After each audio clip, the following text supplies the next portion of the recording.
Hello everyone, welcome to our channel. I hope you all are safe and healthy. Students, हमारे 2 chapter complete हो चुके हैं and from this video we are going to start our new chapter which is chapter number 3 की concept and issues since 1991 humanitarian issues.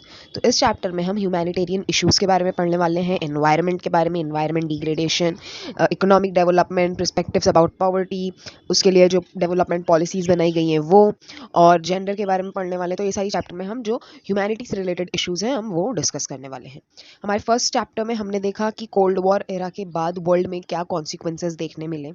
हमारे second chapter में हमने globalisation पढ़ा और थर्ड चैप्टर में हम ह्यूमैनिटेरियन इश्यूज़ को डिस्कस करेंगे। So let's start reading. The first 2 chapters we have studied the changes that have taken place in the world since 1991. First chapter में हमने देखा कि वर्ल्ड में क्या चेंजेस दिखाए दिए गए 1991 से। We saw how the process of globalization has brought the concept like participatory state, awareness of human rights, increasing importance of non-state actor, etc. Second chapter में हमने देखा कि ग्लोबलाइजेशन की वजह से कैसे न्यू चीज़ें आने लगी, पार्टिसिपेटरी स्टेट की इंपॉर्टेंस बढ़ने लगी, अवेयरनेस होने लगी ह्यूमन राइट्स के बारे में, नॉन स्टेट एक्टर्स की इंपॉर्टेंस भी हमने देखा कि वो बढ़ने लगी। Today the humanitarian issues like environment, perspective about poverty and development policies and approaches toward gender have became important. और आज के दौर में हम देखें तो इन्वायरमेंट को लेकर इश्यूज जो हैं और ह्यूमैनिटेरियन इश्यूज जो हैं, गरीबी को लेके या अनएम्प्लॉयमेंट को लेके, ये सारी चीज़ों की फिक्र अब लोगों में बढ़ने लगी है और इस पे आजकल चर्चे होते हैं। यही आजकल का मेन इशू है। So this chapter looks at the issues and tries to understand how India has dealt with them. तो इस चैप्टर में हम देखने वाले हैं कि ये इश्यूज कैसे फेस करता है इंडिया और कैसे इससे तो हमारा पॉइंट नंबर 1 है environment and sustainability. What is environment? It is everything that makes up our surrounding, the air we breathe, the water that covers most of the earth's surface, the plants and animals around us and much more. Environment क्या है? क्या हर चीज़ जो हमारे आसपास है वो environment है? जो हवा, जो पानी, ये हर चीज़, प्लांट्स, एनिमल, ये सब इन्वायरमेंट है? ये सब हमारे इकोसिस्टम का पार्ट है। It is the condition in which a person, animal और अ प्लांट लिव्स। इन्वायरमेंट वो होता है जिस कंडीशन में इंसान, जानवर, पेड़ पौधे जीवित रह सकें, उसे इन्वायरमेंट कहते हैं। और ये सारी चीज़ें हमारे इकोसिस्टम का पार्ट हैं। So the natural environment consist of all living thing and non living thing occurring naturally. तो जो नेचुरल इन्वायरमेंट है हमारा, जो कुदरती इन्वायरमेंट है, वहाँ पे सारी लिविंग थिंग जैसे पेड़ पौधे, इंसान, जानवर, ये सारी चीज़ें, कीड़े मकोड़े, और जो नॉन लिविंग थिंग जैसे mountain stone, land, air, water, ये सारी चीज़ें नॉन लिविंग थिंग में आती है। तो ये सारी चीज़ें नेचुरली अकर होती हैं, इसकी पैदावार जो है वो नेचुरली होती है, तो ये मैनमेड नहीं है, तो इसे कहते हैं natural environment. It would include soil, rock, atmosphere, air, water, climate etcetera. There is also the build environment. और फिर आता है एक दूसरा एनवायरनमेंट, उसे कहते हैं बिल्ड एनवायरनमेंट, जो लोगों के लिए ही बनाया जाता है लेकिन वो नेचुरली नहीं बनता है। नेचुरल चीज़ों को प्रोसेस्ड करके, मॉडिफाई करके, मैन मतलब जो इंसान है वो उसे बिल्ड करते हैं, that's why it is known as build environment. This refer to such areas where man transform landscape such as urban and agricultural land conversion. The natural environment is modified into a human environment. तो जो naturally occurring चीज़ें होती हैं उन्हें assemble करके जो इंसान अपने लिए बनाता है, खुद से बनाता है, तो उसे कहते हैं ह्यूमन एनवायरनमेंट और बिल्ड एनवायरनमेंट। आई होप स्टूडेंट इतना आपको अच्छे से क्लियर हो गया है। Let's move further. The relationship between economic development and environmental degradation was first placed on international agenda in 1972 at the United Nations Conference on Human Rights Environment held in Stockholm.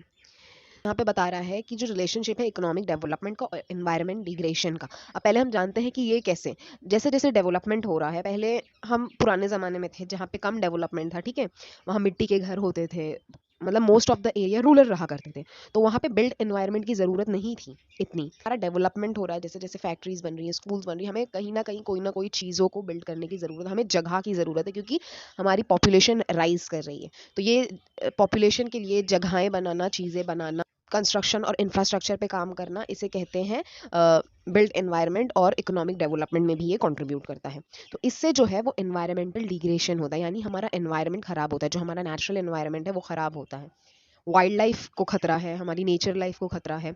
तो इसलिए एक conference बैठाई गई United nation की तरफ से, वो थी ह्यूमन एनवायरनमेंट के ऊपर। ठीक है, ये हुई स्टॉकहोम में। स्टॉकहोम कहाँ है? स्टॉकहोम जो है वो स्वीडन का कैपिटल है। 1972 में इंटरनेशनल एजेंडा था ह्यूमन एनवायरनमेंट के ऊपर, और इस पे यूनाइटेड नेशन ने एक कॉन्फ्रेंस को बुलाया। अब आगे बढ़ते हैं। Purpose of the conference was to encourage and provide guideline for the protection and improvement of human environment. तो इसका जो मेन एम था कॉन्फ्रेंस का वो यही था कि लोगों में, कंट्रीज की गवर्नमेंट ने और जो बड़ी बड़ी पर्सनालिटीज़ हैं वहाँ की, उनमें ये चीज़ को प्रमोट करना, कुछ गाइडलाइंस प्रोवाइड करना कि हमें प्रोटेक्शन करना है अपने एनवायरनमेंट की और हमें इम्प्रूवमेंट भी करना है। तो ये जो है मीटिंग हुई थी स्टॉकहोम में। यहाँ पे जो होस्टिंग कंट्री थी वो गवर्नमेंट ऑफ स्वीडन थी। यूनाइटेड नेशन एनवायरमेंटल प्रोग्राम जो था वो इस कॉन्फ्रेंस के नतीजे पे बना। उसे कहते हैं UNEP, united nation environment programme. तो ये जो कॉन्फ्रेंस जब खत्म हुई तो उसका जो रिजल्ट था वो ये था, UNEP। तो स्टूडेंट्स, ये मीटिंग जो थी उसने 26 प्रिंसिपल्स को डिक्लेयर किया कंसर्निंग कि ये इन्वायरमेंट और डेवलपमेंट के बारे में है। तो 26 में से मैं आपको कुछ बताना चाहूँगी, जैसे कि एक प्रिंसिपल ये था कि सेफगार्ड नेचुरल रिसोर्सेस वेस्ट नहीं होने चाहिए। जो यूज़ हो रहे हैं, बाकी जो बच रहे हैं उन्हें सेफगार्ड हमें करना है। सेकंड था सेफ गार्ड वाइल्ड लाइफ को कंसर्न किया गया, क्योंकि ये भी हमारा नेचुरल एनवायरनमेंट में है। Non renewable resources must be shared and not exhausted. Environment पे एजुकेशन होनी चाहिए कंट्रीज में, स्कूल के स्टूडेंट्स में, जो पियर्स हैं उनमें इन्वायरमेंटल एजुकेशन हमें इंट्रोड्यूस करानी है, ताकि एक सेंस ऑफ अंडरस्टैंडिंग उनमें हो कि हमें इन्वायरमेंट को प्रोटेक्ट रखना है। और जो गवर्नमेंट पॉलिसीज़ हैं वो भी इन्वायरमेंट और डेवलपमेंट से रिलेटेड ऐसी पॉलिसीज़ बनाए जिससे इन्वायरमेंट सेफ रहे। तो ये सारी और भी ऐसे ऐसे करके 26 जो है प्रिंसिपल्स थे जो इन्वायरमेंट और डेवलपमेंट को लेके UNEP के द्वारा हमें पेश किए गए इंटरनेशनल लेवल पे। ओके, फिर उसके बाद इन 1983 the UN set up world commission on environment. अब 1983 72 में तो हुआ, उसके बाद 83 में एक वर्ल्ड कमीशन बैठाई गई ऑन एनवायरनमेंट एंड डेवलपमेंट, उसे कहते हैं ब्रटलैंड कमीशन। अब ये जो ब्रटलैंड कमीशन है वो पहले उसे कहते थे वर्ल्ड कमीशन ऑन एनवायरनमेंट, यहाँ पे दिया गया है। तो पहले इसका नाम था वर्ल्ड कमीशन ऑन एनवायरनमेंट, उसके बाद इसका नाम पड़ा ब्रटलैंड कमीशन। ब्रटलैंड कमीशन का एम जो था वो ये था कि वो सारी कंट्रीज को यूनाइट करें इन परस्यूट ऑफ सस्टेनेबल डेवलपमेंट। ये कमीशन जो है 1983 में बनी, जब सेक्रेटरी जनरल थे यूनाइटेड नेशन के, उन्होंने अपॉइंट किया ग्रो हार्लेम ब्रुटलैंड को, जो एक लेडी थी और वो फॉर्मर प्राइम मिनिस्टर हैं नॉर्वे की। उन्होंने जो है अपॉइंट किया as a chairperson of the commission, और इस वजह से इस कमीशन का नाम पड़ा उनके लास्ट नेम के ऊपर, ब्रुटलैंड कमीशन। उनका नाम था ग्रो हार्लेम ब्रुटलैंड।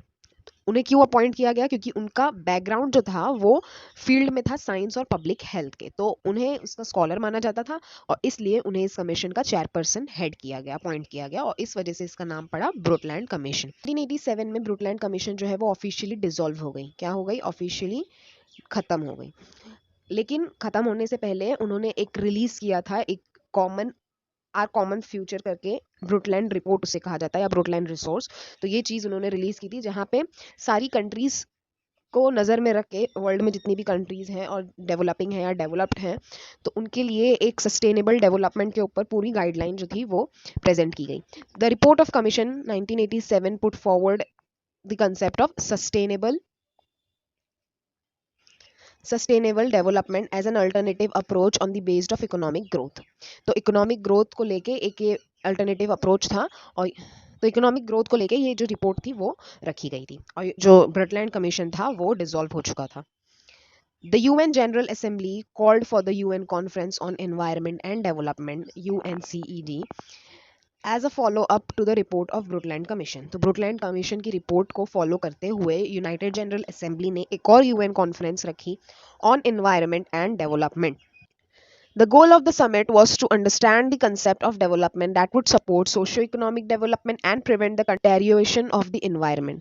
तो ये जो कमीशन था उसका गोल ये था कि वो अंडरस्टैंड करें कि डेवलपमेंट का कॉन्सेप्ट जो है वो सोशो इकोनॉमिक डेवलपमेंट के साथ होना चाहिए, और वो इन्वायरमेंट के नुकसान को जो है वो प्रिवेंट करें, ना होने दें इन्वायरमेंट का नुकसान या कम हो। So it also aimed at creating a partnership between the developing and the more industrialized country to ensure a healthy future for the planet. This summit was held at Rio in 1992। तो ये इस summit का एक और M ये था कि एक पार्टनरशिप क्रिएट कर जो डेवलपिंग कंट्रीज हैं उनसे और जो डेवलप्ड कंट्रीज हैं उनसे, यानी उन दोनों को आपस में मिलाएं ताकि उनकी जो डेवलपिंग कंट्रीज हैं उनकी एक तरीके से हेल्प हो, मदद हो, वो कोई गलत डिसीजन ना लें जिससे एनवायरनमेंट और उनकी डेवलपमेंट को नुकसान हो। तो जो एक्सपीरियंस्ड कंट्रीज हैं जो ऑलरेडी डेवलप्ड हैं तो उनके बीच में एक डायलॉग हो और ये जो है पूरे हमारे फ्यूचर प्लानट के लिए हेल्दी रहे। तो ये समिट कहाँ हुई थी? रियो में हुई थी इन 1992। Rio de Janeiro Earth Summit 1992, also called the Rio Summit, the Rio Conference or the Earth Summit, sought to create international cooperation on development issue. It tried to raise public awareness on the need of integrate environment and development. In 2002, the Earth Summit was held in Johannesburg with the goal of again bringing together leaders from government, business, NGOs. Sustainable development was recognized as the most important goal of the institution at the national and regional levels. तो 2002 में भी जहाँ पे सारे बड़े बड़े leaders को, government को, बिजनेस पर्सनालिटीज, एनजीओ जो बड़े बड़े हैं, इन सारे लोगों को बुलाया गया from all over the world और सस्टेनेबल डेवलपमेंट को as a most important goal recognise किया for the institution at the national, regional and international level. In 2012, the United Nations Conference on Sustainable Development was again held in Rio, is also commonly called Rio 20 और Rio Earth Summit. फिर से 2012 में United Nations Conference जो है वो held हुई रियो में on the same aim sustainable development, और इसे Rio 20 भी कहा जाता है और Rio Earth Summit भी कहा जाता है. अब ये जो Rio 20 है वो उसमें more than 40,000 people लोग ने अटेंड किया था इस समिट को. ये it was one of the biggest international gathering of 2012 and largest event in the history of United nation. तो ये जो था रियो 20 वो बहुत ही सिग्निफिकेंट माना जाता है क्योंकि यहाँ पे बहुत ज़्यादा तादाद में लोगों ने अटेंड किया इस समिट को. ये एक सबसे बड़ी इंटरनेशनल गैदरिंग थी ऑफ 2012 की और जो यूएन के हिस्ट्री में ये सबसे बड़ा इवेंट हुआ था. तो रियो 20 ने एक अपॉर्चुनिटी प्रेजेंट की जहाँ पे रीडायरेक्ट करा जाए, जहाँ पे री एनर्जेनाइज करा जाए पॉलिटिकल कमिटमेंट को to the 3 dimension of sustainable development. यहाँ पे 3 डायमेंशन इन्होंने इंट्रोड्यूस करा सस्टेनेबल डेवलपमेंट को लेके. तो क्या 3 डायमेंशन थे? पहला इकोनॉमिक ग्रोथ, दूसरा सोशल इम्प्रूवमेंट और तीसरा एनवायरनमेंट प्रोटेक्शन. यानी सोशल इकोनॉमिक डेवलपमेंट के साथ एनवायरनमेंट का कोई नुकसान ना हो ये जरूर ध्यान दिया जाए. तो जो मेन एम था वो यही था. The goal of environmental sustainability is to conserve natural resource and to develop alternate source of power while reducing pollution and harm to the environment. तो जो गोल होता है एनवायरमेंटल सस्टेनेबिलिटी का वो यही होता है कि वो नेचुरल रिसोर्सेज को कंजर्व करें, उन्हें वेस्ट ना करें, उन्हें ज़ाया ना जाने दें, और उसको अगर उसका यूज़ है और वो चीज़ ज़्यादा हमें नहीं मिल रही है, ज़्यादा जितना हमें क्वांटिटी उसका चाहिए वो हमें उतनी क्वांटिटी नहीं मिल रही है, तो हमें उसका एक अल्टरनेटिव निकालना है ताकि जो हमारी नेचुरल रिसोर्स है वो भी प्रिजर्व रहे और हमारा काम भी हो जाए. तो ऐसे चीज़ें हमें करनी चाहिए इन्वायरमेंट को सस्टेन रखने के लिए. So environmental sustainability is defined as a responsible interaction with environment to avoid depletion or degradation of natural resources and allow for long term environmental quality. देखो अगर environment का deterioration होगा तो हमारे जो environment की quality है वो दिन पर दिन खराब होती जाएगी. आज भी जैसे हमें climate change देखने मिल रहा है, ठीक है, बहुत सारी ऐसी ऐसी चीज़ें हैं जो environment के degradation का consequence है जो आज हम world में face कर रहे हैं. The practice of environmental sustainability helps to ensure that the needs of today's population are met without jeopardizing the ability of a future generation to meet their needs. हमें अपने future generation का सोचना है कि अगर आज हम अपनी needs पूरी कर रहे हैं environment के resources को use करके, तो अगर हमने ही सब utilize कर लिया, हमने ही पूरा environment खा गए हम, तो जो हमारी आने वाली future generation है उनके लिए क्या बचेगा? तो हमें वो ध्यान में रखना है. Jeopardize is a hard word here. तो इसका मीनिंग ये है स्टूडेंट कि किसी चीज़ को रिस्क पे रखना, किसी चीज़ को जानते हुए कि ये चीज़ मैं करूँगी तो इसका नुकसान है, यानी रिस्क पे रखना, to put it at risk. तो इसे कहते हैं जियोपर्डाइजिंग. होप स्टूडेंट यहाँ तक आप सबको क्लियर है. सो यहाँ पे हमारा चैप्टर 3 का फर्स्ट पार्ट कंप्लीट होता है. सेकेंड पार्ट में हम देखेंगे कि क्या इन्वायरमेंटल कंसर्न्स हैं, फिर हम वो पढ़ेंगे. So stay tune for the next video. See you, take care.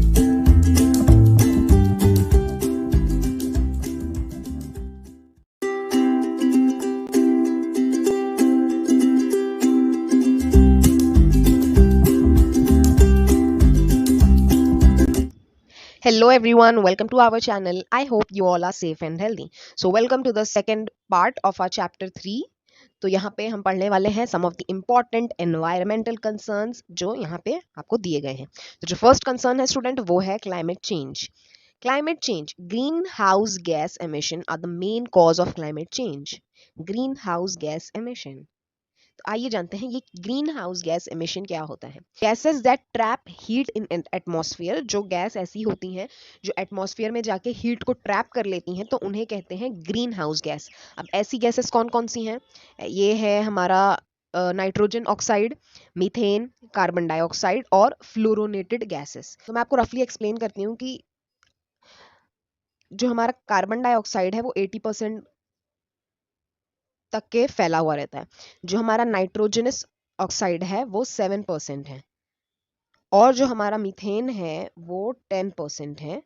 वेराज हमारा जो फ्लोराइटेड गैसेस है वो 3% है.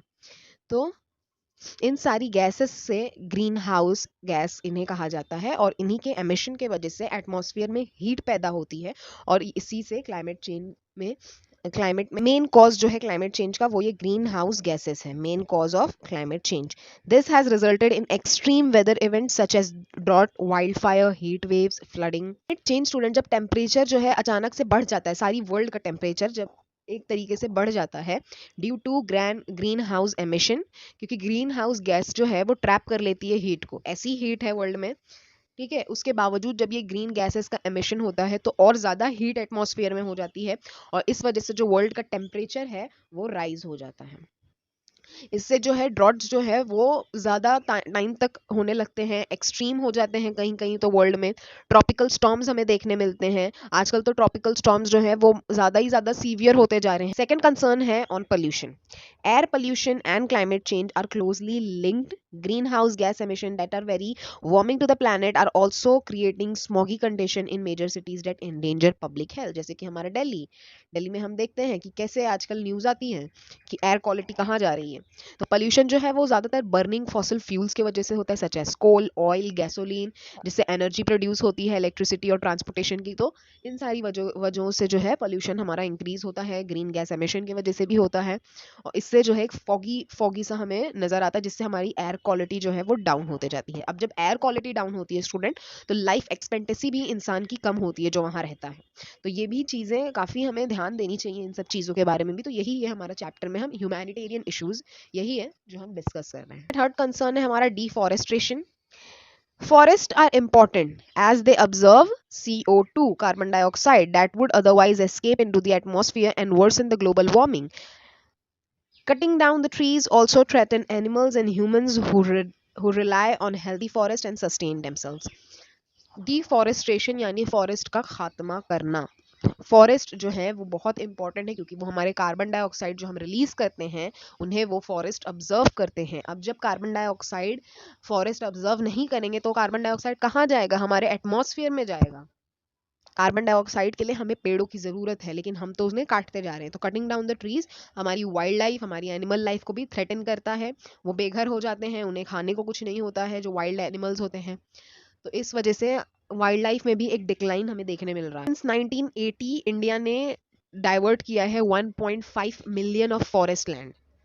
1.5 मिलियन ऑफ फॉरेस्ट लैंड को इंडिया ने डाइवर्ट किया है for development.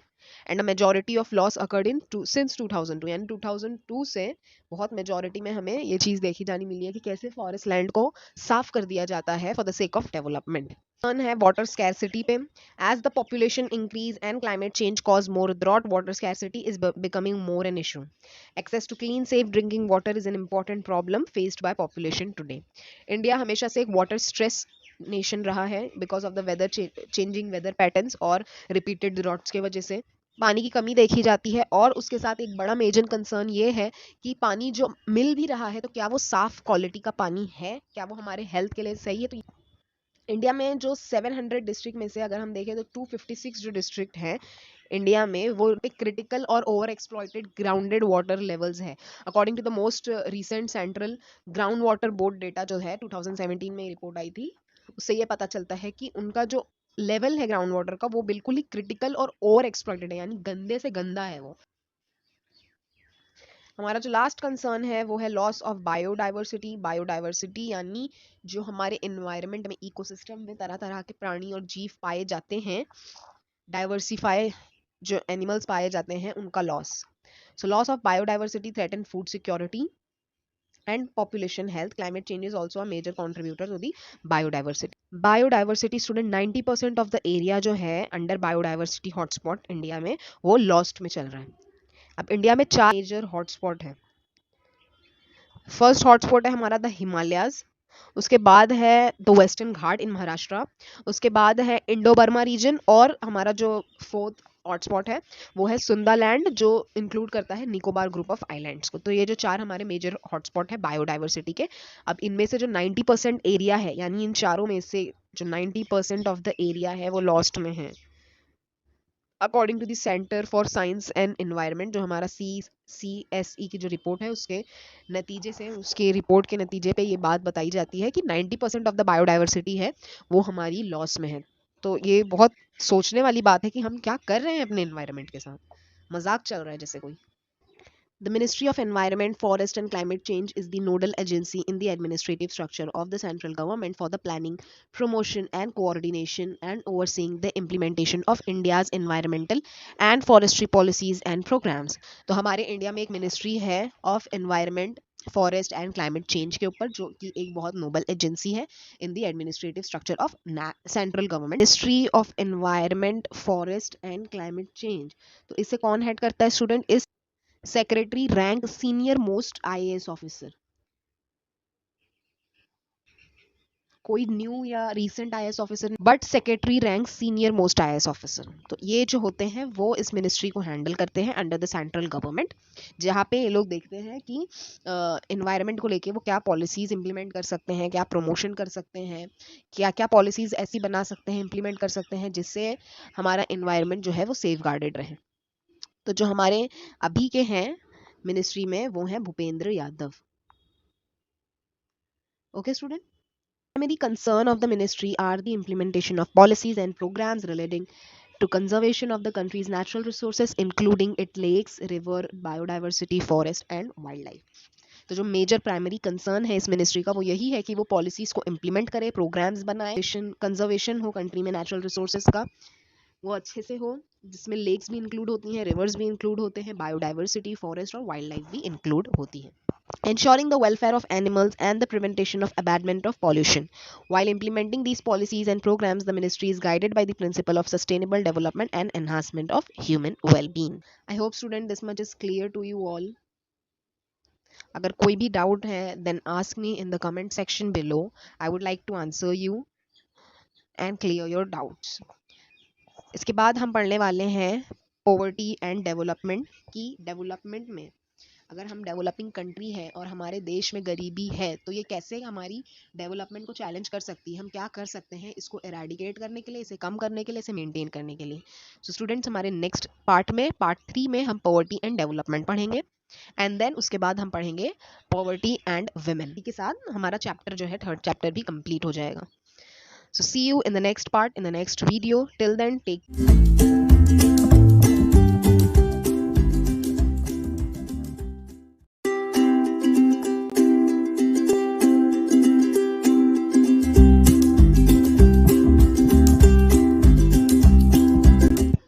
Hello everyone, welcome to our channel. I hope you all are safe and healthy. So students, this is the part 3rd of our chapter number 3.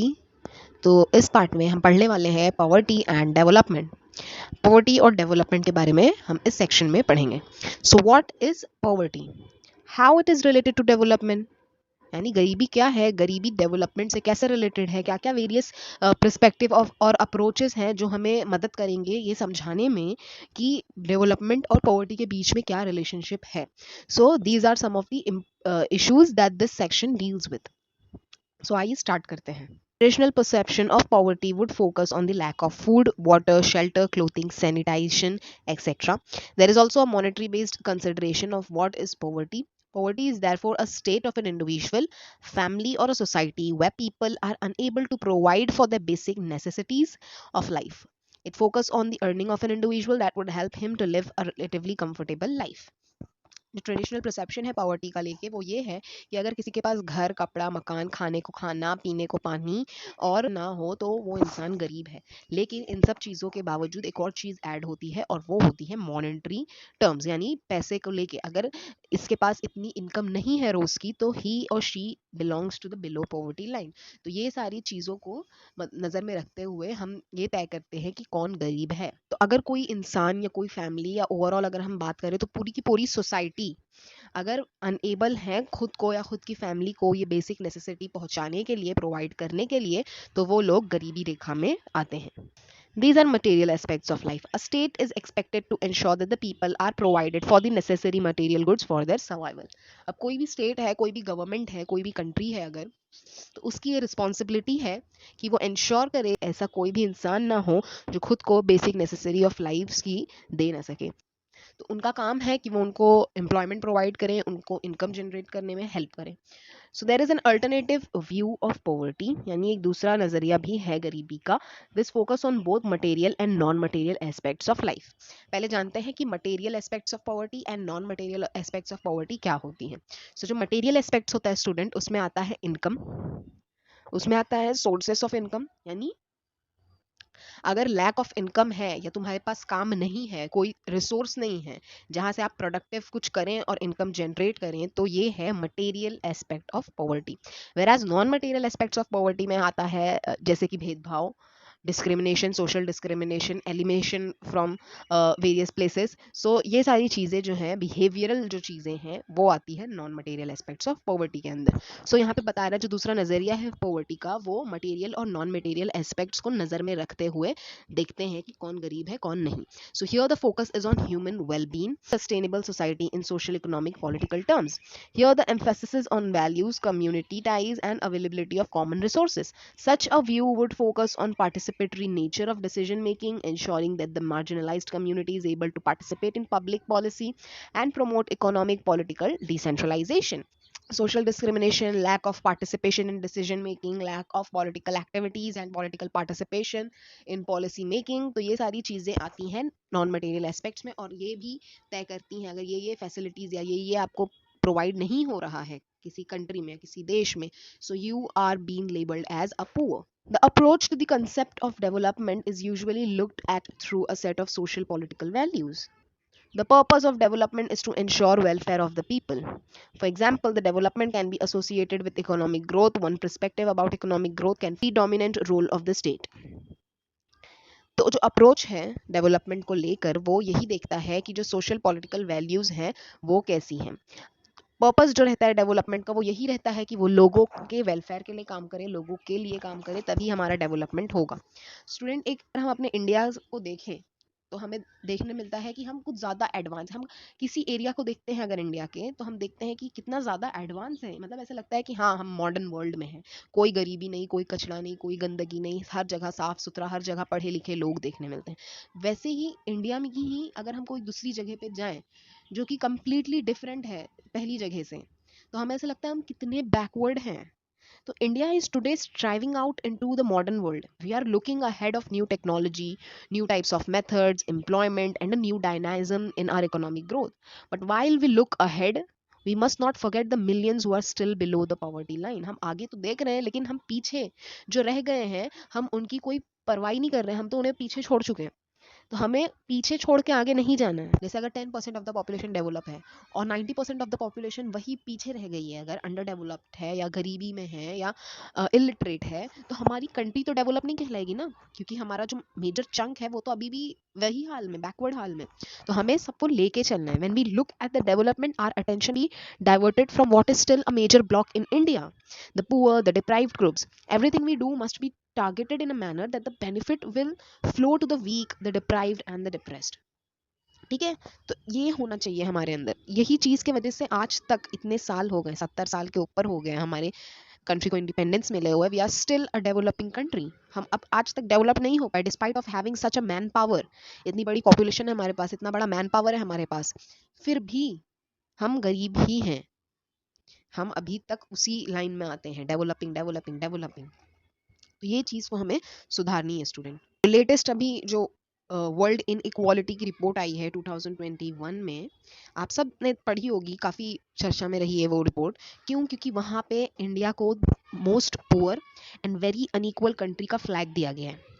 मतलब India में जो 10% है population की, ये 10% लोग हैं और इनके पास 57% संपत्ति है, यानी 57% ऑफ नेशनल इनकम ये होल्ड करते हैं। ये 10% पॉपुलेशन की 57% होल्ड करती है, और जो बाकी की जो 50% है पॉपुलेशन, वो सिर्फ 13% नेशनल इनकम होल्ड करती है।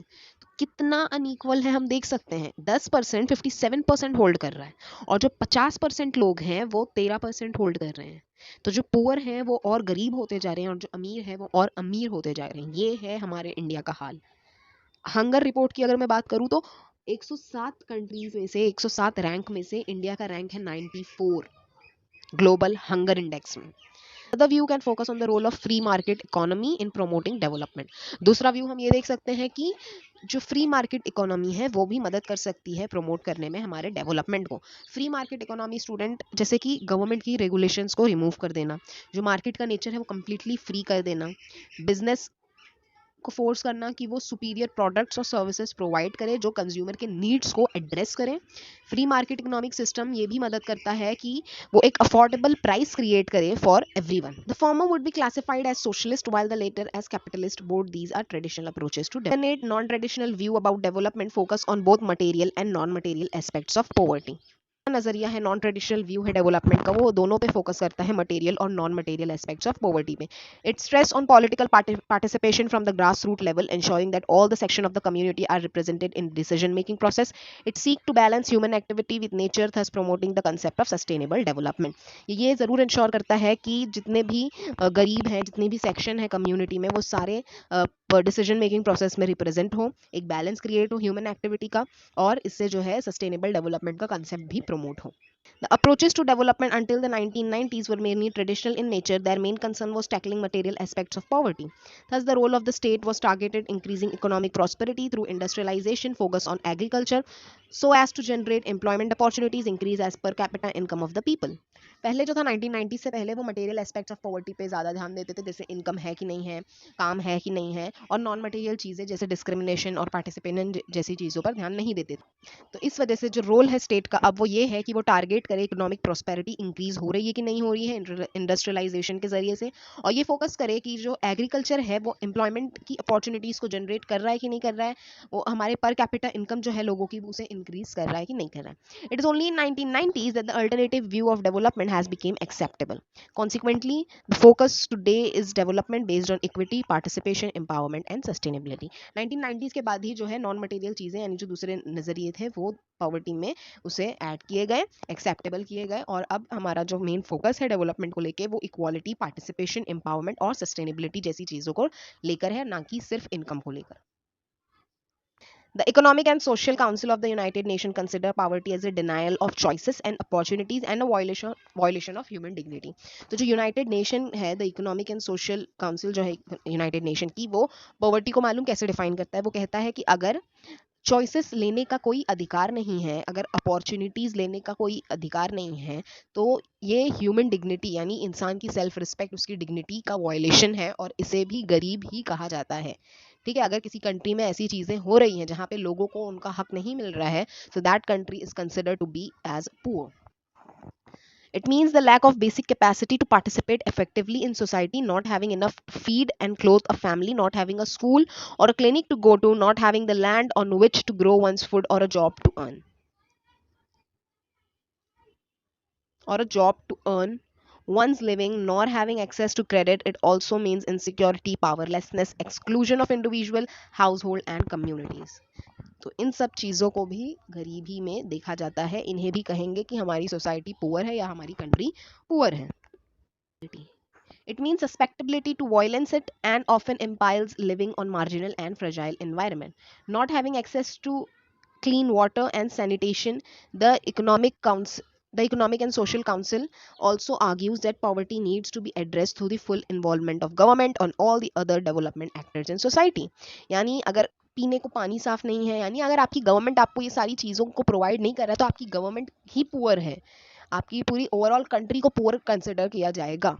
इकोनॉमिक और सोशल काउंसिल ने इसी बात पे आर्ग्यू किया कि जो पॉवर्टी है वो इस तरीके से एड्रेस होनी चाहिए कि गवर्नमेंट का पूरा पूरा इन्वॉल्वमेंट होना चाहिए, और जो डेवलपमेंट एक्टर्स हैं, जो एनजीओज हैं, जो बड़ी बड़ी पर्सनालिटीज़ हैं, जो ऐसे लोगों के लिए काम करते हैं, उनका इसमें फुल इन्वॉल्वमेंट होना चाहिए. This has to be done as per the national and local circumstances based on the actual assessments of needs of the poor. Democratization and enhanced protection of human rights as a key component of good governance are necessary to eradicate poverty. तो ये सारी चीज़ें अगर होंगी तो good governance होगी, good governance के वजह से ही गरीबी का खात्मा होगा. तो यहाँ पे यही बताया जा रहा है. आई होप स्टूडेंट यहाँ तक आपको क्लियर है, आपको अच्छे से समझा है. हम वीडियो को ज़्यादा लंबी नहीं करेंगे, एक एक चीज़ प्रोसेस हो ताकि आपके माइंड में आपकी अंडरस्टैंडिंग अच्छी हो धीरे धीरे. तो इसके बाद जो हमारा नेक्स्ट पार्ट रहेगा उसमें हम डिस्कस करेंगे पॉवर्टी और डेवलपमेंट को लेके जो जो पॉलिसीज इंडिया में पॉलिटिकल फ्रीडम और इकोनॉमिक को लेके एसोसिएट की गई है, उसको लेके हम ये वाला पॉइंट अपना स्टार्ट करेंगे in the next part which is going to be our part 4th.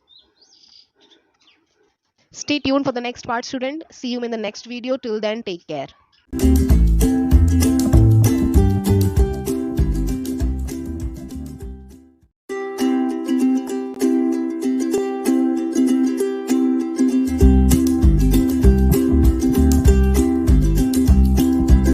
Hello everyone, welcome to our channel. I hope you all are safe and healthy. So students, this is our part 4 of chapter number 3, which is key concept and issues since 1991, humanitarian issues.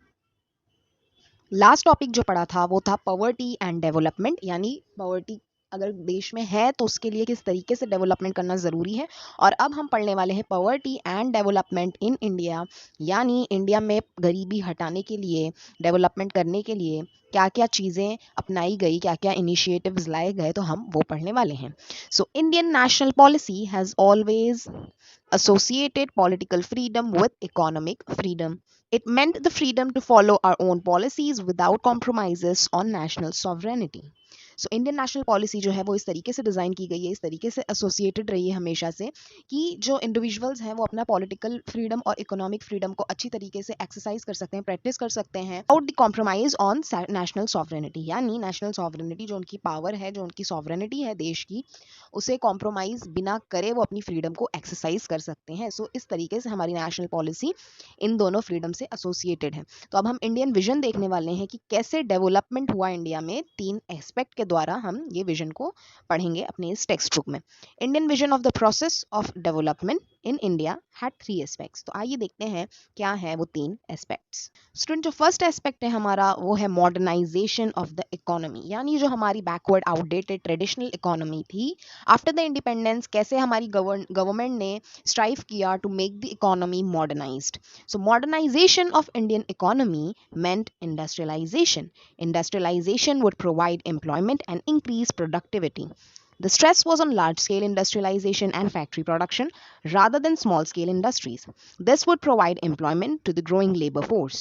Indian economy में अगर modernisation की बात हो रही है तो इसका मतलब है कि यहाँ बात हो रही है इंडस्ट्रियलाइजेशन की, क्योंकि इंडस्ट्रियलाइजेशन ने ही एम्प्लॉयमेंट प्रोवाइड किया और जो प्रोडक्टिविटी है लेबर की और जो ओवरऑल ह्यूमन पॉपुलेशन की हमारी कंट्री में उसे इंक्रीज किया. कोई भी इंडस्ट्री सेटअप होती है तो वहाँ पे एम्प्लॉयज़ की ज़रूरत होती है, लेबर की ज़रूरत होती है. So that's why industrialisation has created more employment and increases productivity. तो जो ज़्यादा स्ट्रेस रहा है इंडिया में was on large scale industrialization और factory production. जो स्ट्रेस रहा है, जो हमेशा से प्रेशर रहा है, तनाव रहा है, वो रहा है इंडस्ट्रियलाइजेशन, फैक्ट्री प्रोडक्शन में, लार्ज स्केल जो इंडस्ट्रीज हैं उन पर रहा है rather than the small scale industries. So इसलिए रहा है ताकि वो ज़्यादा एम्प्लॉयमेंट प्रोवाइड कर सकें और जो हमारी लेबर फोर्स है वो ग्रो करे. During the Nehru years the focus was on industrialisation and not on agriculture. Prime minister Jawaharlal Nehru का पीरियड था आफ्टर द इंडिपेंडेंस, तो उन्होंने ज़्यादा फोकस किया इंडस्ट्रियलाइजेशन. एग्रीकल्चर पे जो है वो इतना फोकस नहीं रहा है in the starting period after the independence. Land reform and irrigation were looked at as the means to achieve agricultural growth.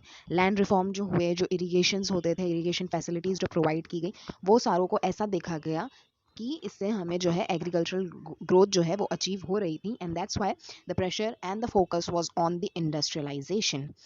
Second aspect है हमारा self reliance. Self reliance was associated with India's freedom movement. Self reliance यानी आत्मनिर्भर, ये जो है India के freedom movement से associated है। One of the aspects of self-reliance was import substitution strategy. The focus was to develop indigenous industry.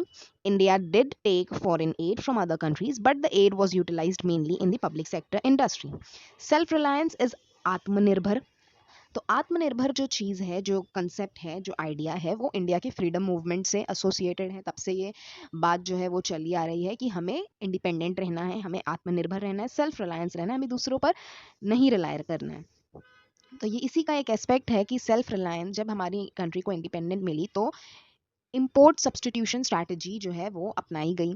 Import substitution strategy होती है स्टूडेंट, जहाँ पे ट्रेड या जो इकोनॉमिक पॉलिसी होती है गवर्नमेंट की या जो कंट्री की, वहाँ पे इम्पोर्ट जो है वो ज़्यादातर डोमेस्टिक प्रोडक्शन में होता है। It is based on the premises that a country should attempt to reduce its foreign dependency through the local production of industries product. यानी सेल्फ रिलायंस के जो है उसी आइडिया पे ये चीज़ आई कि इंपोर्ट सब्सटीट्यूशन स्ट्रैटेजी हम अपनाएंगे, जहाँ पे जो हमारा ट्रेड है, जो हमारी इकोनॉमिक पॉलिसी है, वो फॉरेन इंपोर्ट्स को हमारे डोमेस्टिक प्रोडक्शन से रिप्लेस करेंगी। यानी हमारी कंट्री जो है वो ये अटेम्प्ट कर रही थी, ख़त्म ना करे फॉरेन डिपेंडेंसी, बट एक हद तक कम कर दे, ताकि हमारा लो और हमारी कंट्री जो है वो सेल्फ रिलाय रहे। सो ये था हमारा सेकेंड एस्पेक्ट। जो हमारा थर्ड एस्पेक्ट है वो है student socialist pattern of society with equity and social justice. India का जो सोशलिस्ट पैटर्न है सोसाइटी का, जहाँ पे इक्वालिटी और सोशल जस्टिस को इम्पोर्टेंस दी जाती है, तो इंडिया का जो सोशलिस्ट कंसेप्ट मैं कह रही हूँ, तो इसका क्या मतलब है? ये जो वर्ड सोशलिस्ट है वो हमारे कॉन्स्टिट्यूशन में by the 42nd amendment act, इस एक्ट के द्वारा ऐड किया गया है हमारे इंडियन कॉन्स्टिट्यूशन में ऑन 1976। ठीक है, ड्यूरिंग दी इमरजेंसी के टाइम पे 1976 में सोशलिस्ट जो है ये वर्ड हमारे प्रियम्बल में कॉन्स्टिट्यूशन में हमारे ऐड किया गया by the 42nd amendment act. So students, ये वर्ड जो है वो इस कंटेक्स्ट में स्टैंड करता है जहाँ पे हमें सोशल एंड इकोनॉमिकल इक्वालिटी मिलती है। ठीक है, यहाँ पे किसी भी तरीके का डिस्क्रिमिनेशन, किसी भी तरीके का जो है कास्ट के बेस पे या कलर के बेस पे, क्रीड के, या किसी भी रिलीजन और लैंग्वेज को लेके हर तरीके का डिस्क्रिमिनेशन जो है यहाँ पे अवॉइड किया जाता है। और इसे कहते हैं socialist pattern of society with equity and justice, जहाँ पे सोशल और इकोनॉमिकल इक्वालिटी रहे हम सबको। So India adopted the approach of planning for development.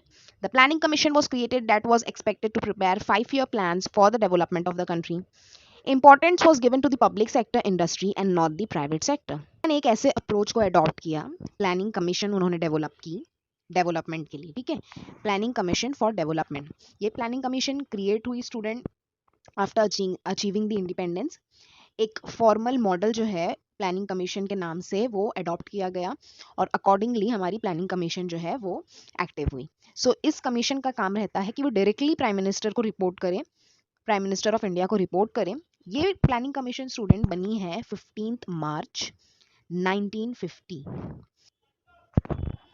Under the government of prime minister Jawaharlal Nehru, और जवाहरलाल नेहरू ही इस कमीशन के चेयरमैन थे। सो ये कमीशन में होता था ऐसा कि 5 साल का प्लान बनाते थे कि किस किस चीज़ों पे, किस किस मुद्दों पे डेवलपमेंट को लेके ये काम करेंगे। सो जो फर्स्ट इंडियन प्राइम मिनिस्टर थे मिस्टर जवाहरलाल नेहरू, उन्होंने प्रेजेंट किया the first 5-year plan to the parliament of India. It was launched then, और इसका मेन फोकस था कि डेवलपमेंट पे हम प्राइमरी सेक्टर के डेवलपमेंट पे जो है वो काम करें। तो ये था हमारा फर्स्ट 5-year प्लान। ऐसे ही हमारे 5-year प्लान्स हर 5 साल के बाद एक कमीशन बैठती थी, डिस्कस करती थी कि नेक्स्ट 5 ईयर हमें किस चीज़ के ऊपर डेवलपमेंट के लिए काम करना है। तो वो प्लानिंग कमीशन में ये काम होता था और फिर ये चीज़ें जो थी वो पार्लियामेंट में प्रेजेंट की जाती थी। जो उसमें फॉल्ट्स रहते थे वो लोग डिस्कस करके वहाँ से निकालते थे और जो ऐड करना रहता था वो चीज़ें ऐड होती थी। Indian concept of socialism was based on the promotion of welfare state and employment generation. This was the approach to tackle the problem of poverty in India. जो इंडियन कंसेप्ट है socialism का, उसका main मकसद यही है, वो इसी चीज़ पे बेस है कि वो वेलफेयर जो है स्टेट की उसे प्रमोट करे और एम्प्लॉयमेंट को जनरेट करे। और इसी अप्रोच को लेकर हमारी गवर्नमेंट ने जो है वो गरीबी जैसी समस्या को टैकल करने का प्लान किया। Welfare state student, welfare state का मतलब स्टूडेंट एक सिस्टम जो गवर्नमेंट के द्वारा ऑर्गेनाइज किया गया हो और जो सिटीजन को, स्टेट्समैन को प्रोवाइड करे फ्री सर्विसेज। तो ये होता है वेलफेयर स्टेट। अब आगे हम पढ़ते हैं कि 1960s, 70s, 80s, 90s में क्या क्या चेंजेस हमें in the area of development दिखाई दिए गए. Some changes did take place in 1960s, 70s. The 60s saw a focus on agriculture. This was period of the Green Revolution in India. Green revolution India में introduce करने वाली जो personality थी वो है MS स्वामीनाथन. सोशोलॉजी में हम इनका नाम पढ़ते हैं. ग्रीन रिवॉल्यूशन क्या होता है? ग्रीन रिवॉल्यूशन एक ऐसा दौर था जहां पे एग्रीकल्चर जो था वो इंडिया में कन्वर्ट हो गया इनटू एन इंडस्ट्रियल सिस्टम, और इस वजह से जो एक अडॉप्शन हुआ वो था मॉडर्न मेथड्स और टेक्नोलॉजी का अडॉप्शन, जैसे कि हाई यील्डिंग वेराइटी सीड्स आने लगी, ट्रैक्टर्स, इरिगेशन फैसिलिटीज, पेस्टिसाइड्स के लिए अलग अलग तरीके की चीजें. सो ये सारी चीजें ग्रीन रिवॉल्यूशन के द्वारा इंडिया की एग्रीकल्चर जो सेक्टर था वहां पे इंट्रोड्यूस हुई. India faced an economic crisis in late 1980s. Indian public sector was not performing well. The various public expenditure programs for social welfare and removal of poverty were becoming wasteful. The Panchayati Raj amendments to the Indian Constitution tried to bring in decentralization of decision making, but they were not very successful. India was forced to take loan from International Monetary Fund to overcome the financial. 1980s का वो time है जहाँ पे India ने एक बहुत बड़ा economic crisis face किया. इंडिया एक सीरियस इकोनॉमिक ट्रबल में थी जहाँ पे जो ग्रॉस फिस्कल डेफिशिएट था गवर्नमेंट का वो कम था. उस टाइम पे इंडिया के जितने भी डेवलपमेंट प्रोग्राम्स थे वो सारे वेस्टफुल जा रहे थे क्योंकि पैसे नहीं थे. इंडिया उस टाइम पे एक तरह से एक क्लोज्ड इकोनॉमी थी. इंडिया सेल्फ रिलायंस के पीछे जा रही थी कि उसे खुद पे डिपेंड रहना है, बट इंडिया अभी एक न्यूली इंडिपेंडेंट स्टेट था. वो इतनी जल्दी सेल्फ रिलायंस होने के काबिल नहीं था. उस टाइम पे इंडिया को ज़रूरत थी कि वो आसपास की कंट्रीज से अच्छे रिलेशन मेंटेन रखे, इंपोर्ट और एक्सपोर्ट जारी रहे. सो उस टाइम पे जो है इंडिया ने सेल्फ रिलायंस को किया और ये इकोनॉमिक क्राइसिस हमें फेस करना पड़ा. हमारी इकोनॉमी जो थी वो बिल्कुल लंगड़ी हो चुकी थी उस टाइम पे, और हमारे जितने भी प्रोग्राम्स थे, डेवलपिंग प्रोग्राम्स है, सोशल वेलफेयर जैसे, वो सारे वेस्टफुल जा रहे थे. फिर इंडिया को मजबूर होकर लोन लेना पड़ा फ्रॉम इंटरनेशनल मॉनेटरी फंड. और IMF ने इंडिया को सजेस्ट किया कि वो अपने इकोनॉमी को लिबरलाइज करे, अपनी इकोनॉमी को फ्री करे. उस टाइम पे, उस पीरियड पे जो इंडियन गवर्नमेंट थी वो प्राइवेट सेक्टर पे बहुत रिस्ट्रिक्शंस लगा के रखे थे. जितने भी कंपनीज थी, इंडस्ट्रीज थी, वो सारी गवर्नमेंट रन करती थी. गवर्नमेंट इंटरफेरेंस जो था वो काफ़ी ज़्यादा था. इंडस्ट्री सेक्टर में आने जो है गवर्नमेंट ने काफ़ी पाबंदियां लगाई रखी थी. तो इस वजह से IMF ने ये सजेस्ट किया कि लिबरलाइजेशन, प्राइवेटाइजेशन और ग्लोबलाइजेशन को इंडिया में इंट्रोड्यूस करो, तभी आपकी इकोनॉमी जो है वो अच्छे से चल पाएगी. India has always recognized the link between economic growth and the quality life of people. It also recognizes the need to combine economic growth with the objective social justice. Growth with social justice and equity has been India's policy towards poverty and development. India की जो policy रही है वो हमेशा से इसी तरीके से रही है कि जो growth हो, जो डेवलपमेंट हो, वो हमेशा सोशल जस्टिस और इक्वालिटी को लेकर ही हो. इंडिया की जो पॉलिसी है वो गरीबी के तरफ और डेवलपमेंट की तरफ इसी तरीके से रही है, और and that's why India has always recognized the link between economic growth and the equality life of people. The Indian government initiated several programs that sought to people the poor and promote holistic development. India's development strategy has evolved over the years. It has reflected the growing strength of economy and development in the world economy. India की जो developing strategy है वो साल भर साल जो है वो इवॉल्व होती रही, और इंडिया ने देखा, दुनिया ने देखा कि कैसे इंडिया की स्ट्रेंथ, उसकी इकोनॉमी और उसका डेवलपमेंट जो है वर्ल्ड इकोनॉमी में अब जाना माना जाने लगा. In the early stages, the development planning government had played a dominant role through the public sector in all important industries. शुरुआत के दिनों में जो डेवलपमेंट थी, प्लानिंग डेवलपमेंट थी, गवर्नमेंट ने एक बहुत ही अहम किरदार निभाया इन द पब्लिक सेक्टर. जैसा कि मैंने बताया कि 80s के टाइम पे इंडिया में जितनी भी इंडस्ट्रीज थी, जितने भी सेक्टर्स है, सब पे जो है गवर्नमेंट का कंट्रोल था. Strategy has change in 1980s. 1980s में स्ट्रैटेजी चेंज हो गई. जब शॉर्ट कमिंग होने लगी तब ये डेवलपमेंट स्ट्रैटेजी को चेंज किया, और 1990 में जो है एक वाइड रेंज ऑफ प्रोग्राम जो है इकोनॉमिक रिफॉर्म जो है वो इनिशिएट किया गया. The earlier framework of socialist pattern of development was given up. जो पहले वाला फ्रेमवर्क था उसे गिव अप कर दिया गया. India introduced the policies of economic liberalization, privatization of the public sector. Liberalization और privatization जैसी policies को इंडिया में इंट्रोड्यूस किया गया ताकि उसकी इकोनॉमी फिर से बूम कर सके, ग्रोथ कर सके. पब्लिक सेक्टर में अब फ्रीडम मिलने लगी. These reforms brought in changes in the Indian economy. In reforms की वजह से इंडिया की इकोनॉमी में काफ़ी चेंज हमें देखने मिला. Indian economic and industrial growth rate increased and India became a stable economic power. India की इकोनॉमिक और इंडस्ट्रियल ग्रोथ जो है देखने मिली, हमें इंक्रीज होने लगी, और इंडिया एक स्टेबल इकोनॉमिक पावर बन चुका था. वर्ल्ड की फास्टेस्ट ग्रोइंग इकोनॉमी इंडिया बन चुकी थी इस जो है रिफॉर्म के बाद. These reforms has also changed the role played by state. Now the development strategy was to encourage the private sector to increase production, create job, raise income levels in society. India had a strong and vibrant private sector, including large, middle-sized and small enterprises. Encouragement of the private sector does not mean that the state has no role to play in development.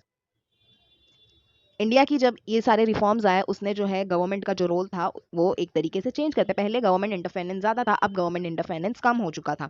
तो जो development strategy थी वो अब private sector को encourage कर रही थी ताकि वो प्रोडक्शन करें, जॉब्स क्रिएट करें, लोगों की जो इनकम लेवल है वो इंक्रीज हो सोसाइटी में. सो इंडिया जो है वो अब ये एक स्ट्रॉन्ग वाइब्रेंट प्राइवेट सेक्टर को बनाने की कोशिश कर रहा है. और ये इंकरेजमेंट जो है प्राइवेट सेक्टर में हो रहा है, लेकिन इसका मतलब ये नहीं है कि अब जो गवर्नमेंट है उसका कोई काम नहीं है. Government still plays a major role. State along with the civil society यानी जो हमारे एनजीओज हैं, वॉलंटरी ऑर्गेनाइजेशन, इंडिपेंडेंट ऑर्गेनाइजेशन है, जहाँ पे ना कोई प्राइवेट सेक्टर है ना कोई गवर्नमेंट है. सो वो सब जो है मिल के गवर्नमेंट के साथ कंटिन्यू करते हैं एक इंपॉर्टेंट रोल प्ले करना in the social development, in the area of social development, especially in rural areas. These includes providing basic services such as healthcare, education, safe drinking water, etc. to the majority of the population, especially in rural areas. Estimate from 2018 Global Multidimensional Poverty Index (MPI) released today by the United Nations Development Programme and the Oxford Poverty and Human Development Initiative indicated that despite of difficulties and prevalent gaps, India has made a decent progress in reducing multidimensional poverty. Multidimensional poverty की report आई by united nation development programmes, Oxford के reports आई. एक decent progress हुआ India में जिससे ये multi dimensional poverty काफ़ी हद तक रिड्यूस हो चुकी थी. Poverty still exist in India but there is not that multi dimensional poverty. According to the report, the incidence of multidimensional poverty has almost held between 2005-6 and 15-16, climbing down 27.5% from 54.7%, a decent जो है downfall हमें दिखा गरीबी का. However, pockets of poverty are found across India, but the multidimensional poverty is particularly acute. So जो multidimensional poverty है वो काफ़ी हद तक कम हो गई है, जैसे माल न्यूट्रिशन, भूखमरी, बीमारी, ये सारी चीज़ें जो है वो अब ख़त्म हो गई है. इनकम लेवल भले ही कम है, लोअर मिडिल क्लास में हम आते हैं, गरीबी रेखा में आते हैं, बट हम मल्टी डायमेंशनल पॉवर्टी से बाहर आ चुके हैं. Hope student this much is clear to you all. हमने अपना पॉवर्टी डेवलपमेंट इन इंडिया भी क्लियर कर लिया है, और जो हमारा नेक्स्ट टॉपिक है जो हम पार्ट 5 में कवर करने वाले हैं वो रहेगा पॉवर्टी एंड विमेन. सो ये हमारा आता है under the gender issue. So ये रहेगा हमारा next topic to study. Stay tuned for the next part, which is going to be our part 5th of this chapter. See you soon. Till then.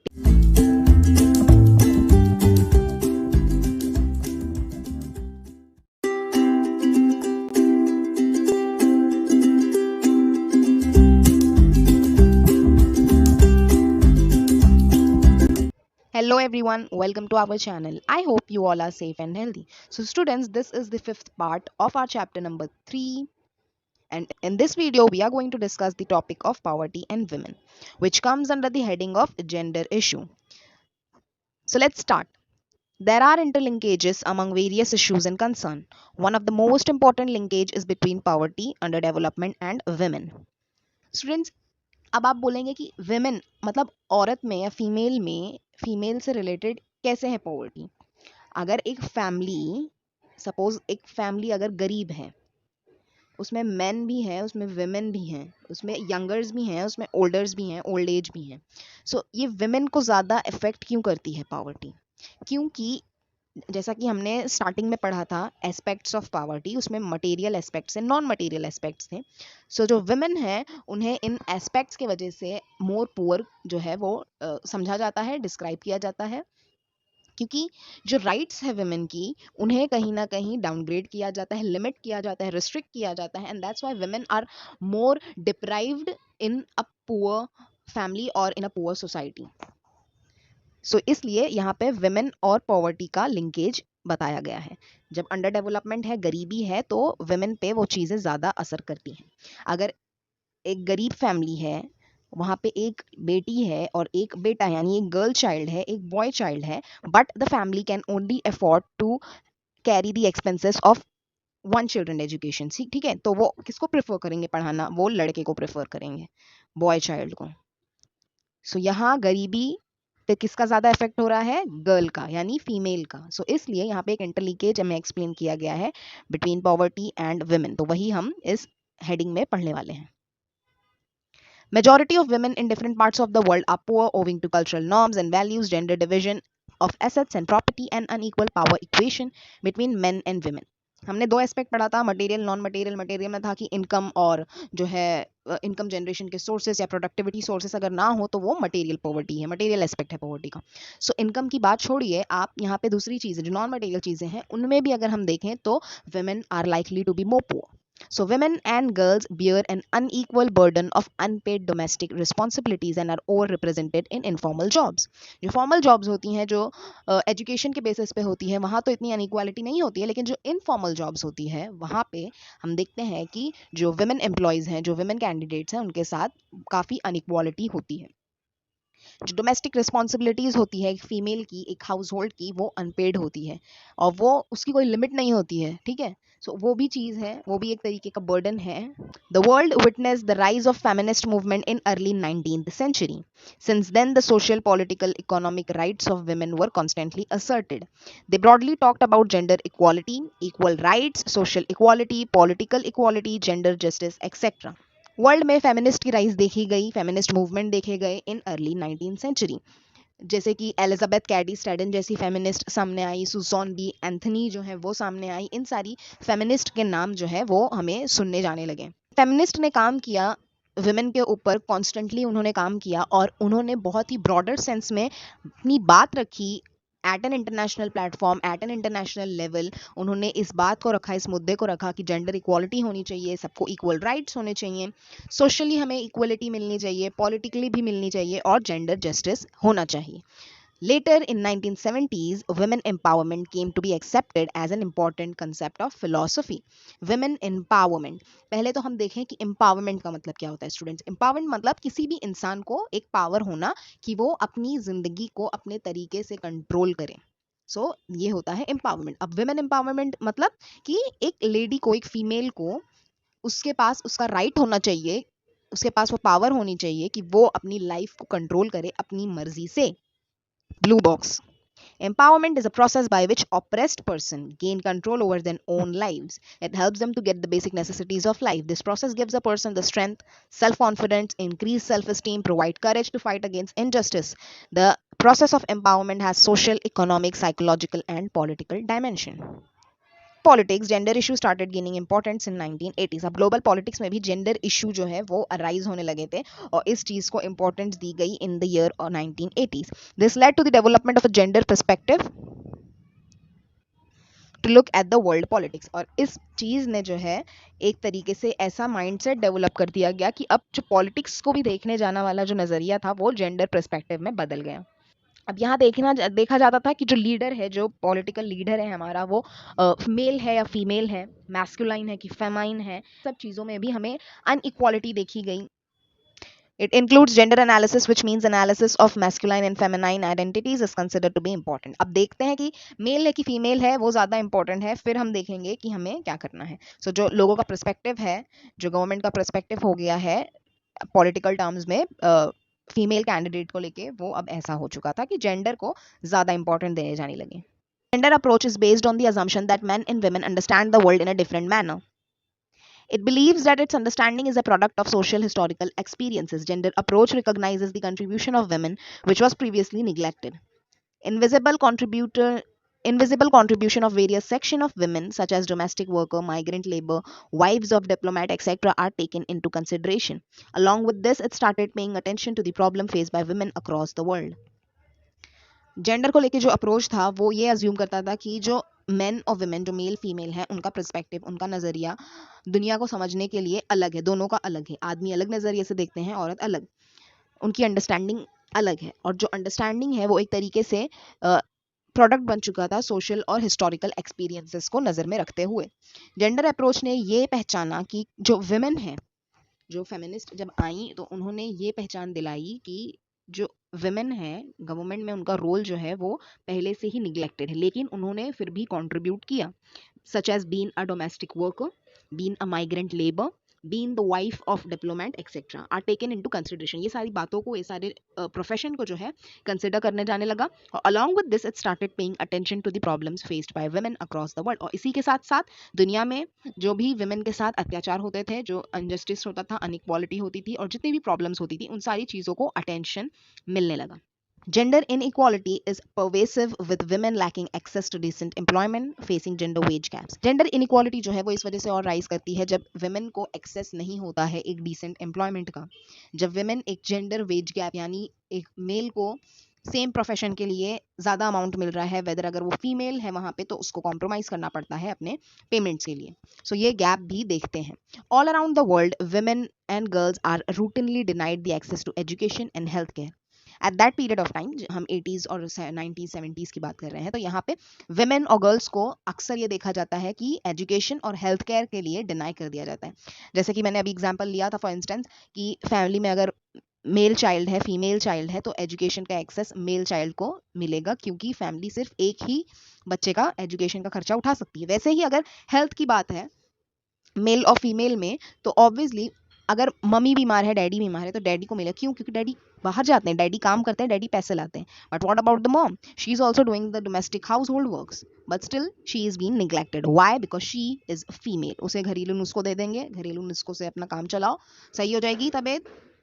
But जो mail है उसे proper health care treatment मिलेगा. सो ये सारी चीजें भी देखी जाती हैं. They are under represented in economic and political decision making. Decision making में यानी घर में भी अगर बात है डिसीजन मेकिंग की, सो उसमें भी फीमेल को नेग्लेक्ट किया जाता है, उन्हें अंडर रिप्रेजेंट रखा जाता है. वैसे ही इकोनॉमिक और पॉलिटिकल डिसीजन मेकिंग में भी यही हाल है. They suffer from violence and discrimination. The United Nations Decade for Women began in the year 1976. The aim of this program was to promote equal right and opportunities for women across the globe. United Nation ने एक programme जो है शुरू किया in the year of 1976, जिसका नाम रखा उन्होंने Decade for Women. यानी ये जो डिकेड रहेगा, डिकेड जो 10 साल का पीरियड रहता है 76 to 86, ये हम वेमेन के नाम करते हैं, औरतों के नाम करते हैं. डिकेड फॉर द वेमेन, ये उनका डिकेड है. यहाँ पे हम उन्हें प्रमोट करेंगे, उनकी जितनी भी राइट्स को दबाया जा रहा है, डिप्राइव उन्हें जो बनाया जा रहा है, हम उसके खिलाफ लड़ेंगे. वेमेन को एम्पावर करेंगे, वेमेन को डेवलप करेंगे, एजुकेटेड करेंगे, उनके वेलफेयर के लिए काम करेंगे. So this was named as the decade for women, जहाँ पे इक्वल राइट्स और अपॉर्चुनिटीज औरतों के लिए रखी गई across the globe. The programme was also tried to link women issues with the developmental issues. They focused on mainly inequalities that women face in education, healthcare, workplaces,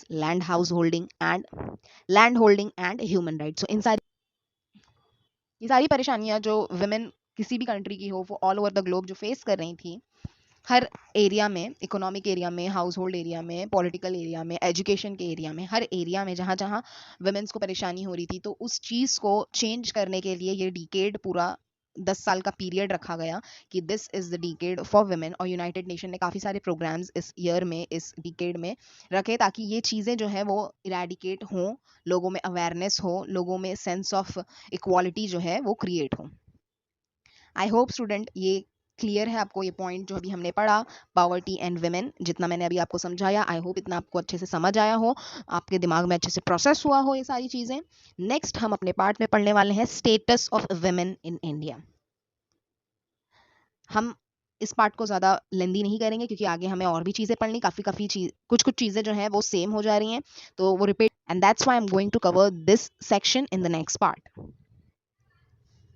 Stay tuned. See you in the next video. Till then, take care.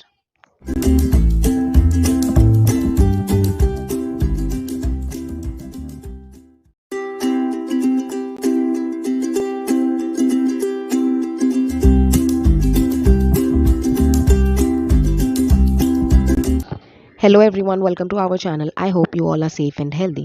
Students, this is the part 6th of our chapter number 3 which is humanitarian issues. इसमें हम अपना poverty and women वाला paragraph continue कर रहे हैं. यहाँ पे अभी हमारा जो सब टॉपिक है वो है status of women in India, कि women का स्टेटस इंडिया में अब तक के क्या रहा है और उस स्टेटस को डेवलप करने के लिए हमारी गवर्नमेंट ने क्या रोल प्ले किया है. So let's start. The principle of gender equality is enshrined in the Indian Constitution in its preamble, fundamental rights, fundamental duties and directive principles. So India में जो प्रिंसिपल है जेंडर इक्वालिटी का वो उसके constitution के preamble में, fundamental rights में, fundamental duties में, डायरेक्टिव प्रिंसिपल्स में, हर जगह हमें वो चमकता हुआ नज़र आता है कि कहीं पे भी जेंडर इन इक्वालिटी नहीं है। जेंडर इक्वालिटी है यानी सब एक समान है, भले वो आदमी हो या औरत हो, कि सबकी राइट्स इक्वली है। हमारे कॉन्स्टिट्यूशन में ये सारी चीज़ें क्लियरली डिफाइंड हैं। The Constitution not only grants equality as a fundamental right to women, but also empowers the state to adopt measures for the positive discrimination in favor of women.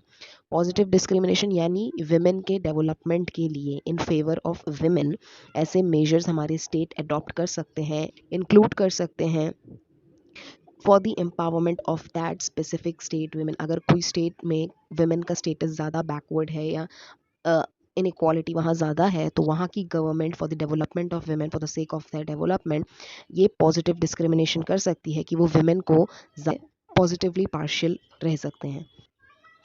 Despite this women continue to face discrimination. इसके बावजूद इतनी सारी चीज़ें जो है government की तरफ से, कॉन्स्टिट्यूशन की तरफ से प्रोवाइड करने के बावजूद इंडिया में women जो है वो डिस्क्रिमिनेशन फेस करती हैं।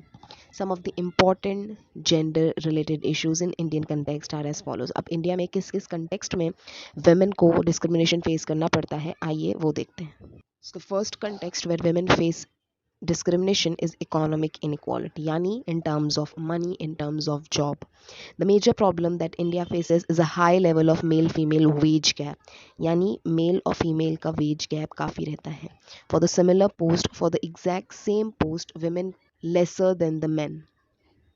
यानी अगर मेरे पास एक जैसी दो जॉब्स हैं, ये मेल है ये फीमेल है, अगर मैंने मेल को हायर किया है तो उसके लिए मैं उससे ज़्यादा पे कर रही हूँ, वैरास अगर वो फीमेल है तो ऐसा देखा जाता है हमारे इंडिया में कि वो एज़ कम्पेयर टू मैन कम पेड हैं।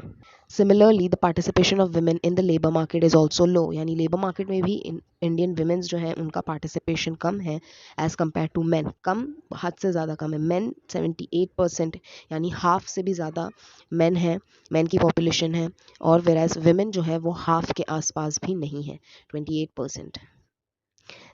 सो in the second context, trafficking and exploitation, यहाँ पे वुमेन जो है वो एक्सप्लॉइट होती हैं। 2013 की यूएन रिपोर्ट के द्वारा ये हाईलाइट किया गया है कि इंडिया में ट्रैफिकिंग और एक्सप्लॉयटेशन होता है वुमेन का। Women from India were trafficked for force marriage, they are often exploited and denied basic rights, duplicated as maids and eventually abandoned. So ये सारी चीज़ें इंडिया में देखी जाती हैं, हमने काफ़ी केसेस सुने हैं, हमने काफ़ी इस पे स्टडी की है। इवन इंटरनेशनल कंसर्न भी हमने देखा है इंडियन विमेंस में। हमने इंटरनेशनल कंसर्न भी देखा है बड़े बड़े ऑफिशियल्स और ऑर्गेनाइजेशन का, जैसा कि 2013 में UN office on drug and crime report ने ये हाईलाइट किया कि जो इंडिया में फ़ीमेल है यहाँ पे ट्रैफिक्ड होती है, यहाँ पे फोर्स मैरिजेस होती हैं, यहाँ पे वेमेन को एक्सप्लॉइट किया जाता है एक लेबर, एक मेड की तरह डुप्लीकेट करके, और कभी कभी तो अबेंडन, वो बिल्कुल उनका कोई अता पता भी नहीं चलता है कि वो ज़िंदा है या मर गई। तो ये सारी चीज़ें इंडिया में देखी जाती हैं। Third context where women face discrimination is in terms of education, literacy. So literacy rate India में women का as compared to men काफ़ी लो है। अगर men literacy rate 82.14% है तो फीमेल लिटरेसी रेट 65.46% है। लिटरेसी women में इसलिए कम है क्योंकि काफ़ी ड्रॉप आउट्स देखे जाते हैं पॉवर्टी के वजह से या गरीबी के वजह से। कभी फीमेल्स को या गर्ल चाइल्ड को स्कूल भेजा ही नहीं जाता है, या जो प्राइमरी एजुकेशन होती है वो जहाँ तक फ्री में होती है वो फ्री रहती है, बट जहाँ से आपको कुछ अमाउंट अगर पे करना पड़ता है तो वहाँ से हमने देखने मिलता है कि ड्रॉप आउट्स हो रहे हैं। अर्ली मैरिज भी एक तरीके का यहाँ पे कंट्रीब्यूट करता है जिससे फीमेल लिटरेसी जो है इंडिया में वो कम है, क्योंकि अर्ली मैरिज की वजह से भी फीमेल जो है वो ड्रॉप आउट्स कर लेती हैं। फोर्थ स्टूडेंट्स जहाँ पे हमें फीमेल जेंडर डिस्क्रिमिनेशन देखने मिलता है वो है पॉलिटिकल रिप्रेजेंटेशन। आज तक ये लड़ाई लड़ती रहते हैं females all over the world, India की बात नहीं कर रही है, इंडियन कंटेक्स्ट में दिया है, but still I am talking overall की देश भर में, दुनिया भर में, हर जगह female are still striving for the political representation, क्योंकि उन्हें रिप्रेजेंटेशन कम मिलती है as compare to man. The low percentage of women in parliament and state assemblies has been one of the problems since independence. Independence से ये एक major problem रहा है, and women and political leaders and activists and feminists are striving hard for this political representation. In India, within the framework of a democratic polity, laws, development policies, plans, and programs have aimed women advancement in different spheres. तो India में काफ़ी framework होते रहता है policies में, laws में, और बहुत सारे प्रोग्राम्स और प्लान्स एम किए जाते हैं for the sake of women advancement अलग अलग स्पेयर में, whether it's economic sphere, political sphere, educational sphere, हर स्पेयर में वुमेन एडवांसमेंट के लिए काम किया जाता है. इवन एक बोर्ड है the central social welfare board which is also known as CSWB, जो 1953 में इस्टेब्लिश किया गया था ताकि जो विमेन और वेलफेयर से रिलेटेड जितनी भी एक्टिविटीज़ हैं वो ये संभालें. Welfare activities for general welfare of family, women and children. तो इस टाइप्स के हमें प्रोग्राम्स, प्लान्स, बोर्ड्स देखे जाते हैं इंडिया में, जहाँ पे हम कंटिन्यूसली विमेन्स एडवांसमेंट और विमेन वेलफेयर के लिए काम करते हैं. The initial approach to women's issue in India can be described as welfare approach. India में जो सबसे पहला काम हमने किया है फॉर women डेवलपमेंट वो है women's approach, यानी women को अप्रोच करें. जो फोकस हमारा रहा है वो यही रहा है कि हम women's की कम्युनिटी को मोर डेवलप करें. महिला मंडल्स फॉर्म हुए for the protection of women against injurious work, dowry, violence and stuff, provided maternity and child care benefits. ये In 1960s the emphasis was on education as a welfare strategy. 1960s के time पे education जो था वो female welfare strategy में आता था. Health programmes बाद में कॉन्सेंट्रेटेड किए गए ताकि मैटरनिटी और चाइल्ड सर्विस जो है वो हेल्थ एजुकेशन और न्यूट्रिशन से भी रिलेटेड हो, फैमिली प्लानिंग भी हो उसमें, ये सारी चीज़ें उसमें इंक्लूडेड रहें. तो ये जो था पहला हमारा जो वुमेन के लिए काम करना वो था वेलफेयर अप्रोच, जिसमें ये सारी चीज़ें आती थी कि हमें किसी भी तरीके के वायलेंस और इनजस्टिस से फीमेल को प्रोटेक्ट करना है, हमें फीमेल को एजुकेट करना है on health, education, nutrition, family planning, इन सब चीज़ों के ऊपर. सो ये एक वेलफेयर स्ट्रैटेजी थी जो वुमेन को हमने एडुकेट की इन द इनिशियल स्टेज. उस स्टेज को हम डिस्क्राइब करते हैं welfare approach. In 1970s the approach towards women issue shifted from welfare to development. 1970s के टाइम पे जो पहले 60s में था वेलफेयर अप्रोच, अब वो डेवलपमेंटल अप्रोच टर्न हो चुका था. 70s जो था वो यूनाइटेड नेशन ने डिकेड फॉर द वुमेन, जो अभी हमने पॉवर्टी एंड वुमेन वाले सेक्शन में पढ़ा कि 1970s में एक डिकेड यूनाइटेड नेशन ने डिक्लेयर किया. डिकेड फॉर वुमेन यानी 70s to 80s जो पीरियड रहेगा उसमें वुमेन के लिए हम काम करेंगे. पूरा दुनिया जो है वो अपनी अपनी फीमेल्स के लिए काम करेगा, यानी जिस कंट्री में वो है वुमेन्स जहाँ अंडर डेवलप्ड हैं या एक्सप्लॉइटेड हैं तो वो कंट्री की रिस्पॉन्सिबिलिटी है कि वो उनको डेवलप करे. So that decade was named as decade for women. So जो रिपोर्ट थी, the report of the community of the status of women in India titled towards equality. So India में जो डिकेड फॉर द वुमेन के ऊपर काम हो रहा था उसको हमने टाइटल दिया था टूवर्ड्स इक्वालिटी, यानी इक्वालिटी की तरफ आते हुए. Talked rights and status of women in the context of changing social and economic condition in India. यानी इसमें हमने काम किया वुमेन्स के राइट के लिए, वुमेन्स के स्टेटस के लिए, सबको हमने अपलिफ्ट किया. और जो सोशल और इकोनॉमिक कंडीशन रही है इंडिया में विद रिगार्ड ऑफ वुमेन उसे कहीं ना कहीं हमने चेंज होते हुए नोटिस किया. 1980s जो था उसने और फर्दर चेंजेस देखे towards in the approach towards women in India. Now the focus was on health, education and employment. So ये जो 1970s to 80s वाला पीरियड था उसमें हमारा फोकस जो था वो था on health, education and employment, जिससे हमने वुमेन को डेवलप किया. उसके बाद जो the most advance, the most recent and globalised period हमारा आया वो था 1990s. इसमें हमने वुमेन एम्पावरमेंट पे काम किया, यानी अब वेलफेयर अप्रोच से डेवलपमेंट अप्रोच. उसके बाद हम आ चुके थे अपने मोस्ट एडवांस लेवल पे जो था empowerment approach. The The government wanted to ensure that the benefits of the development do not bypass women, and therefore their participation in planning and implementation was necessary.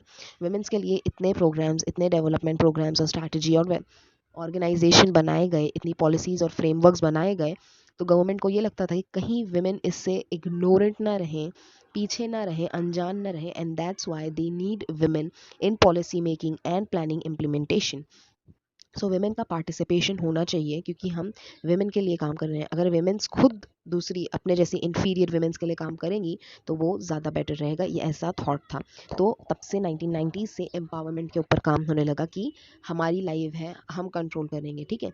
Women ज़्यादा better समझ सकती हैं कि what the other women wants and need in society. The National Commission for Women was set up by the Act of Parliament in 1990 to safeguard the rights and legal entitlements of women. So 1990 में National Commission for Women setup की गई under the act of parliament. अब इसमें क्या था कि हमें safe guard करना था वेमेंस की राइट को. अगर कोई भी राइट वायलेट हो रही है सो दैट्स द रिस्पॉन्सिबिलिटी कि हमें उसे सेफ गार्ड करना है. लीगल एंटाइटलमेंट्स दिए गए वेमेंस राइट को. 73rd और 74th अमेंडमेंट एक्ट जो 1993 में आया कॉन्स्टिट्यूशन में, वो यही प्रोवाइड करता है reservation seats in local bodies of panchayat and municipalities for women. ये जो दो अमेंडमेंट थे 1993 में हुए अंडर एम्पावरमेंट एरा. तो इसमें क्या था कि पॉलिटिकल रिप्रेजेंटेशन मिला वेमेन को, जिसमें पंचायत में और म्यूनसिपालिटीज़ में वेमेन को रिजर्वेशंस मिलने लगे कि इतनी जो सीट्स हैं इस पे कोई भी आएगा लेकिन जेंडर में वो फीमेल ही रहेगी. ये रिजर्व्ड है फॉर फीमेल, यहाँ कोई मेल के चांसेस नहीं है. सो ये था हमारा एम्पावरमेंट वाला पीरियड. Empowerment is the most recent idea, most recent approach जहाँ पे women having power and control over then own lives. तो ये था women एम्पावरमेंट वाला 1990s वाला पीरियड जो अब तक कंटिन्यू हो रहा है. The social cultural landscape for women is a complex mixture of old and new. Industrialization, globalization, urbanization, modernization have led to major changes in lifestyle of women. On the other hand, liberalization has provided better opportunities for women in terms of education, job, and decision-making power. On the other hand, increased violence, wage difference, and discrimination continue. जो social cultural landscape रहा है women के लिए वो एक complex रहा है, complex mixture रहा है ओल्ड एंड न्यू का. जैसे जैसे वर्ल्ड चेंज होते रहा, इंडस्ट्रियलाइजेशन, ग्लोबलाइजेशन, अर्बनाइजेशन, मॉडर्नाइजेशन, ये सारी चीज़ों की वजह से वेमेन की लाइफस्टाइल भी year by year, day by day modify होते रही. एक तरफ हम देखते हैं लिबरलाइजेशन की वजह से बेटर अपॉर्चुनिटीज़ मिलने लगी हैं वेमेन को in society, in job, in education, decision making, political representation, ये सारी चीज़ें वेमेन को मिलने लगी हैं. क्यों? क्योंकि उस पर काम हो रहा है इतने साल से. लेकिन दूसरी तरफ हम देखते हैं अगर ये सारी चीज़ें मिल रही हैं तो वेमेन के खिलाफ वायलेंस, वेज का डिफरेंस, सैलरी डिफरेंस, डिस्क्रिमिनेशन जो है वो भी कंटिन्यू है कहीं ना कहीं. Change in social norms and mindset can be brought through institutional initiatives. This involves family, community, religious, and educational institution. It can initiate, strengthen, and implement economic and social policies for gender equality.